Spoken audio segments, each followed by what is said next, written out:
നമസ്കാരം, മെട്രോ മാറ്റിനിയിലേക്ക് സ്വാഗതം. മലയാളികളുടെ സൂപ്പർ സ്റ്റാറാണ് മോഹൻലാൽ.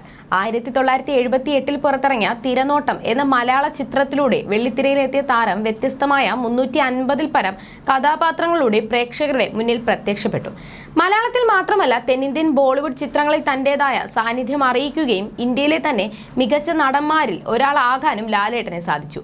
4 പതിറ്റാണ്ടുകളായി ലാലേട്ടൻ തന്റേതായിട്ടുള്ള അഭിനയ മികവും സംസാര ശൈലിയും കള്ളച്ചിരിയും നോട്ടവും ചരിഞ്ഞ നടത്തവും ഡയലോഗുകളും എല്ലാം സിനിമാ പ്രേമികളെ കീഴടക്കിക്കൊണ്ടിരിക്കുന്നു. കിരീടവും ദേവാസുരവും സ്ഫടികവും ഇരുവരുമൊക്കെ ഇന്നും സിനിമാ ഗ്രൂപ്പുകളിൽ ചർച്ചയാകുന്നുണ്ട്. ചേട്ടനായും അച്ഛനായും കാമുകനായും കൂട്ടുകാരനായും എല്ലാം മോഹൻലാൽ മലയാളികളുടെ ജീവിതത്തിൽ നിറഞ്ഞു നിൽക്കുകയാണ്.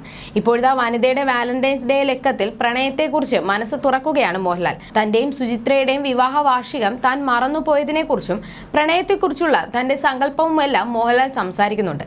ഈ വാക്കുകളാണ് ഇപ്പോൾ സോഷ്യൽ മീഡിയയിൽ ചർച്ചയാകുന്നത്. സമ്മാനങ്ങൾ കൊടുക്കാൻ ഒരുപാട് ഇഷ്ടമുള്ള ആളാണ് ഞാൻ.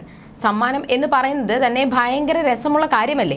ആര് തരുന്നു, എന്താണ് സമ്മാനം, എങ്ങനെ തരുന്നു, എവിടെ വെച്ച് തരുന്നു ഒക്കെ പ്രധാനമാണ്. നല്ല നല്ല ഇഷ്ടങ്ങളിലല്ലേ നല്ല നല്ല സമ്മാനങ്ങളും സംഭവിക്കുന്നത്. പ്രണയ സമ്മാനങ്ങൾ കൊടുക്കാൻ താല്പര്യമുള്ളവർ ഇനിയും പ്രണയിക്കട്ടെ, മോഹൻലാൽ പറയുന്നു. ഒരിക്കൽ വിവാഹ വാർഷികമാണെന്ന് ഞാൻ മറന്നുപോയിരുന്നു. അത് സുജിക്ക് മനസ്സിലായി. അത് അത്ര നല്ല കാര്യമൊന്നുമല്ല. എന്നിട്ടും വളരെ ഈസിയായി സുജി കൈകാര്യം ചെയ്തു. വൈകുന്നേരമായപ്പോൾ എന്നെ വിളിച്ചു പറഞ്ഞു, ബാഗിൽ ഒരു സാധനം വെച്ചിട്ടുണ്ട്, ഒന്ന് തുറന്നു നോക്കൂ. ഞാൻ നോക്കിയപ്പോൾ ഒരു സമ്മാനവും ഒപ്പം ഒരു കുറിപ്പും.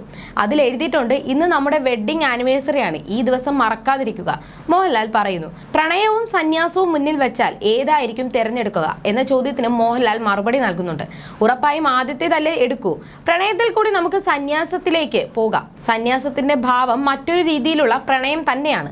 നല്ല പ്രണയത്തിൽ നമുക്ക് ദേഷ്യം ഉണ്ടാകില്ല. അതാണ് യഥാർത്ഥ പ്രണയം.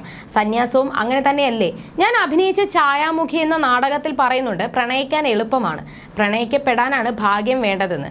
എന്തൊരു സുന്ദരമായ വരിയാണതെന്നാണ് മോഹൻലാൽ പറയുന്നത്. ഐ ലവ് യു എന്ന് പറയുമ്പോൾ പെൺകുട്ടിയുടെ മറുപടി പോടാ എന്നാണെങ്കിൽ എന്തൊക്കെയാണ് ഇപ്പോൾ സംഭവിക്കുന്നത്?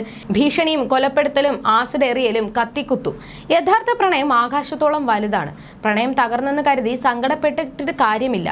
അതിന്റെ പിറകെ പോയി നിങ്ങളുടെ ശരീരവും മനസ്സും ബുദ്ധിയും കളയുന്നത് എന്തിനാണ്? വീണ്ടും വീണ്ടും പ്രണയിക്കൂ എന്നും താരം പറയുന്നുണ്ട്. അതേസമയം മലയക്കോട്ടെ വാലിബനാണ് മോഹൻലാലിൻ്റെതായി ഒടുവിൽ പുറത്തിറങ്ങിയ സിനിമ. ലിജോ ജോസ് പെല്ലിശ്ശേരി സംവിധാനം ചെയ്ത ചിത്രത്തിൽ ഇതുവരെ കാണാത്ത ഭാവത്തിലും രൂപത്തിലുമാണ് മോഹൻലാൽ എത്തുന്നത്. ചിത്രത്തിലെ മോഹൻലാലിന്റെ പ്രകടനം കയ്യടി നേടുകയാണ്. മലയക്കോട്ടെ വാലിബൻ ആദ്യ ദിനം കേരളത്തിലെ തിയേറ്ററുകളിൽ നിന്നും വാരിയത് 5.85 കോടിയാണ്. കേരളത്തിന് പുറത്തു നിന്നും 1 കോടിക്ക് മുകളിൽ കളക്ഷൻ ലഭിച്ചു. GCC ഓവർസീസ് കളക്ഷൻ ഉൾപ്പെടെ 12.27 കോടിയാണ് സിനിമയുടെ ഗ്രോസ് കളക്ഷൻ. മോഹൻലാൽ സിനിമകളിൽ ഏറ്റവും മികച്ച 4ാമത്തെ വലിയ ഓപ്പണിംഗ് ആണ് വാലിബൻ. താരം ഇപ്പോൾ ലൂസിഫറിന്റെ 2ാം ഭാഗമായ എമ്പുരാനിൽ അഭിനയിക്കുകയാണ്. പിന്നാലെ സംവിധായകന്റെ കുപ്പായം അണിയുന്ന ബറോസ്, റംബാൻ തുടങ്ങിയ സിനിമകളും അണിയറയിലുണ്ട്. You're watching me on metromatney.com. on metromatney.com. metromatney.com. Subscribe for more videos. Subscribe for more videos. Subscribe here for more videos. Subscribe now.